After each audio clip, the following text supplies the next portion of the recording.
ప్రముఖ నటుడు cine hero Karthi Pawan కళ్యాణ్కి క్షమాపణలు చెప్పడం జరిగింది.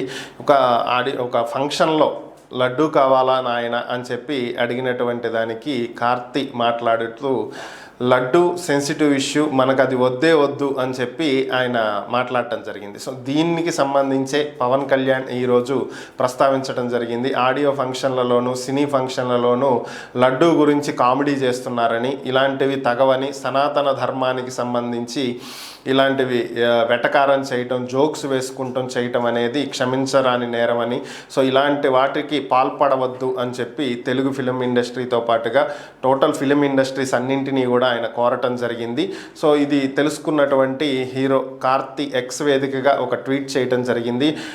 డిప్యూటీ సీఎం పవన్ కళ్యాణ్ గారికి తాను మామూలుగా లడ్డు గురించి మాట్లాడటం జరిగిందని, కానీ అది ఈ విధంగా సనాతన ధర్మానికి సంబంధించి వేరొక విధంగా అపార్థాలకు దారితీస్తుందని అనుకోలేదని, సో ఇలాంటివి తెలియక జరిగినప్పటికీ తప్పే కాబట్టి ఈ అంశంలో తనను క్షమించాలని, ఇంకెప్పుడు ఇలాంటివి జరగకుండా చూసుకుంటామని చెప్పి ఆయన వ్యాఖ్యానించడం జరిగింది.